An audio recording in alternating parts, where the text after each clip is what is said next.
welcome back to the channel. In this video we're going to paint one of my favourite minis from Trench Crusade, which is a skirmish tabletop game set in an alternate 1914. So there's lots of other great videos explaining the background on this on YouTube, so I'll leave this to them, and there's a lore primer and free rules on the website trenchcrusade.com. So the miniatures were part of a Kickstarter campaign.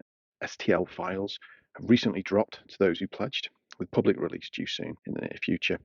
Along with the physical miniatures, I went with the Heretics, a hell-worshipping bunch of both supernatural and human-type warriors. And the first mini I absolutely had to paint from this was the Warwolf, a giant armoured beast of a thing. So join me at the desk. Let's get to it. I'm Dan, and you're watching The Hobby Void.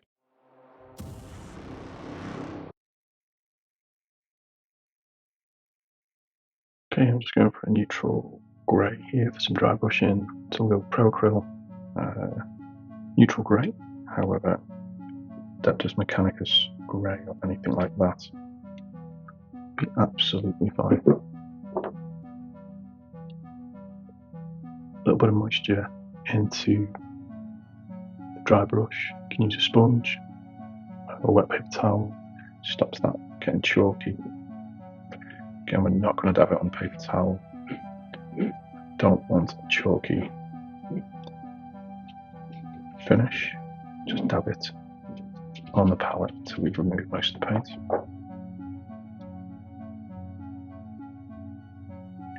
going to pick up almost everything here. Don't mind if I get the armor panels. This is mainly for the fur, but I'm happy for this to go onto the armor panels. It's not a problem.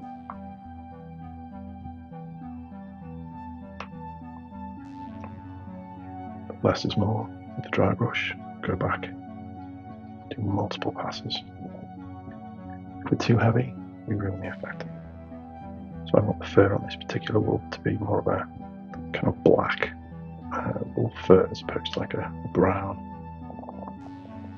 or beige fur. Just feel that's going to contrast better with the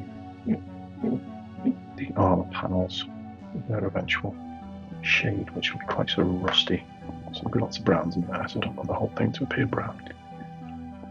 So in my head, I've already agreed that the main light source will be a diffuse light from above.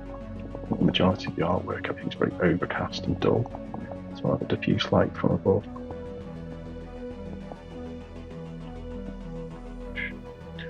I'll work a little bit of white.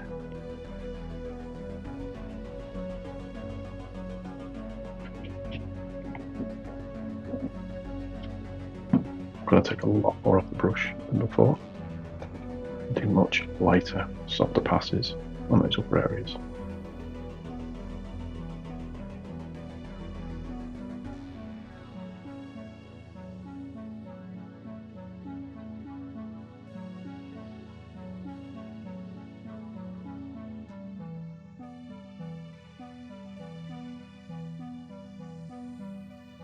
Okay, so I'm not going to be using metallic paints in this. I'm going for a non-metallic effect, however, it will be kind of rusted and get the focus there. It will be sort of rusted and battered, so it's not going to be kind of smooth. I almost want it to look like a sort of oil painting type non-metallic metal.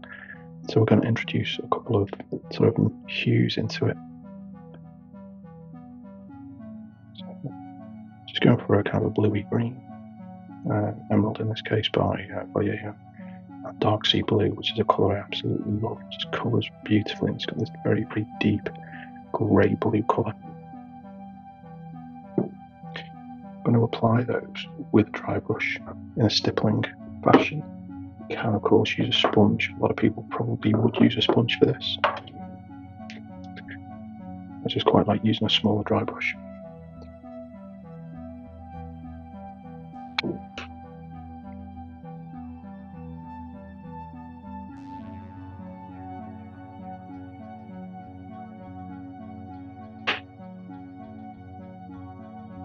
Lovely stipple on that colour. I'm going to build up a few colours.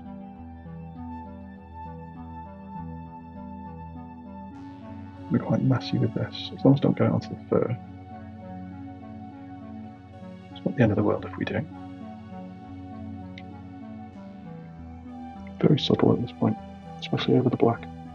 It's almost like there's not so much a reflection, but there's almost like a trace of paint. Kind of imagine that these the metalwork to this beast have been salvaged from tanks and vehicles, beaten into shape. There's like this trace of old paint underneath. Might not show up on camera well, but it's just a subtle shift in tone. I'm going to keep all these colours on that palette so we can come back and adjust as we need to. Not washing the brush, I'm just letting the last colour bleed into this one a little bit.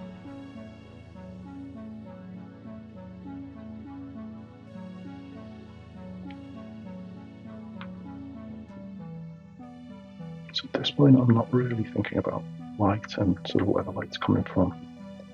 Start to think about that in the next few minutes. Just breaking up that dark colour.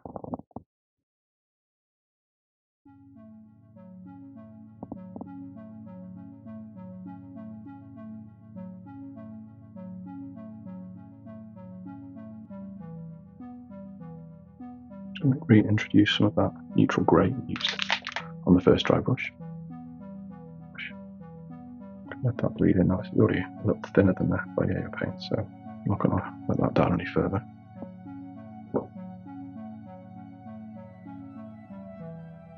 Break up some of that colour.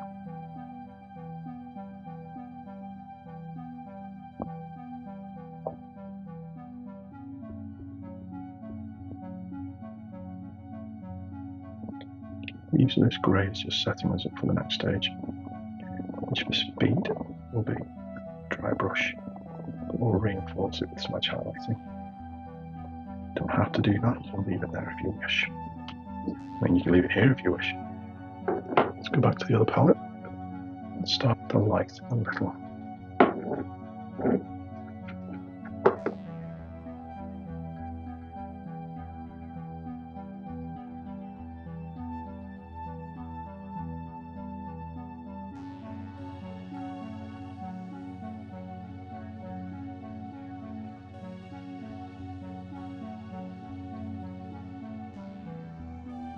Very subtle. We're just working in a motion where we want the light to come from.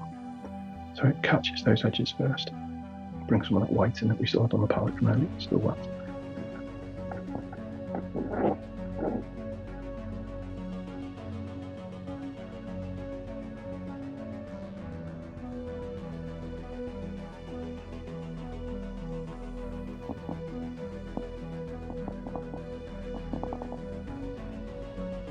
Now this will desaturate.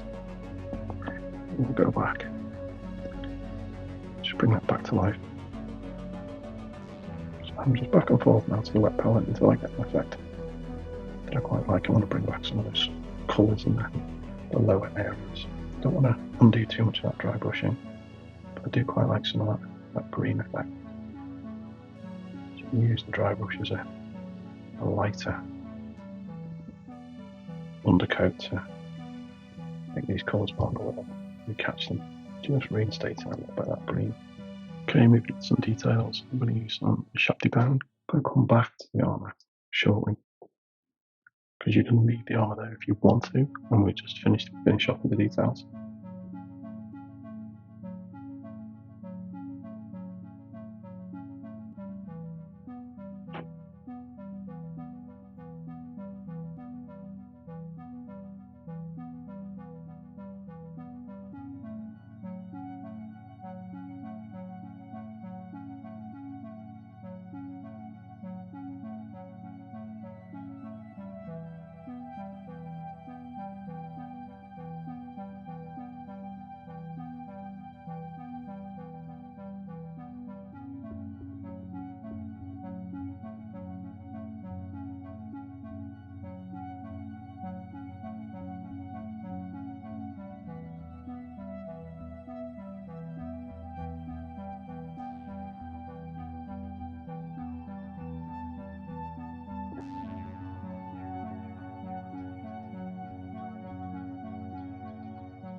Okay, so other than some sort of brown wood on the base, you could leave that there.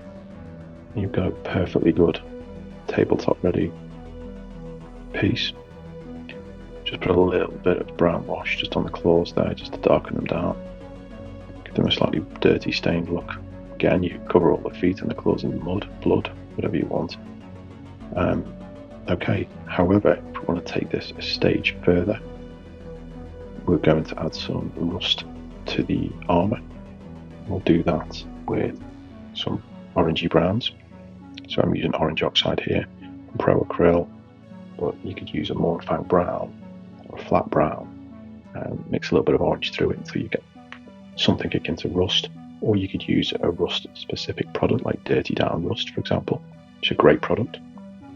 But at the moment, I'm going to stick with paint. Not like before, you could use a sponge. I'm using a small dry brush. Just going to stipple that on.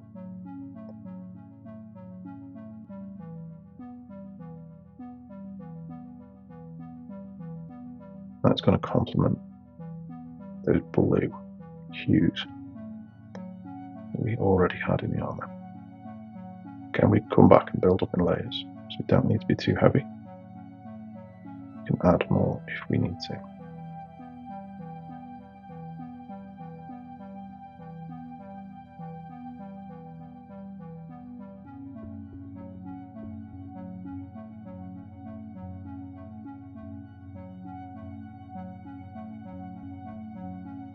Okay, and I'm going to mix some of the emerald green that we used earlier to colour the armour, and I'm going to touch it of white. This is entirely optional. I'll try and add a few scratches.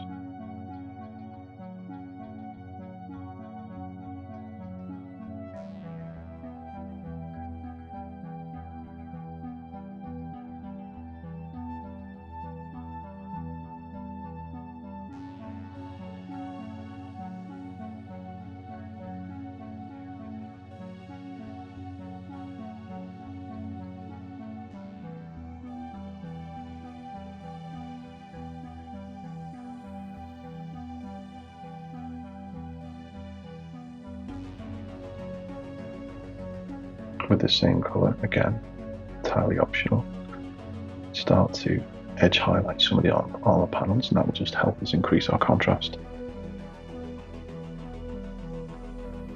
So we'll use the sculpt. I'm not using the tip of the brush here, we're just catching the edge of the sculpt with the brush.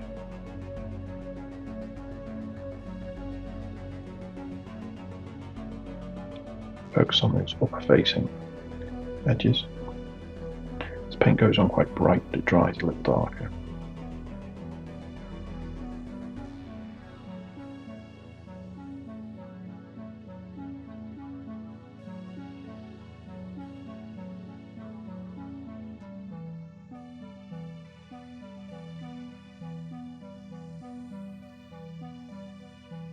Okay, I'm letting the sculpt do the work here. We're not using the tip of the brush. Orientate the model to match the movement of our hand, which is up and down. It's hard to move the hand side to side, but we can move the hand up and down quite steadily. Well, I certainly find that anyway. So I rotate the model so that my hand can move up and down in its natural way.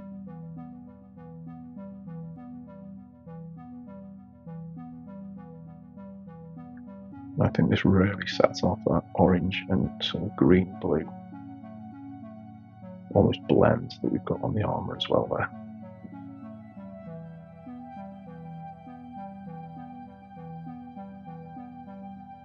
Makes it look really interesting. So there's our basic edge highlighting completed. As you can see, it just gives the armour panels a little bit more interest. Really makes them come alive. Not necessarily the most realistic, but it's certainly striking. So again, we could leave that there, or we can push on with quite a drastic change to the model. If you notice in the sculpt, we've got these sort of symbols, these heretical symbols. Now I appreciate these aren't the full demon faction, but I feel as though there's still definitely some sort of supernatural energy about them, and so we can apply sort of like a glowing effect to these symbols these hieroglyphs or whatever they are, make them look a little more supernatural. This might change kind of the balance of the model a little bit, so again, could just leave it there. But for the purposes of this video, let's push on and see what we can do with that. So I'm going to use a couple of artist inks for this and an airbrush. Now, if you don't have an airbrush, it can still be done. It's just easier and quicker with an airbrush, that's all. So speed, I'll be using the airbrush. So I'm going to start with just some white ink. I'm going to follow up with some orange ink, a nice sort of bright fire orange. This one's Flame Orange here by Dale Rounding. So we'll start with this. Now you can also, if you've got oil paints, you can mix an oil wash, something from this. You can make a really thin oil wash from a white, and that'll work really well. It just takes longer to dry. But again, for speed, I'm going to use acrylic ink.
So here's our finished Warwolf.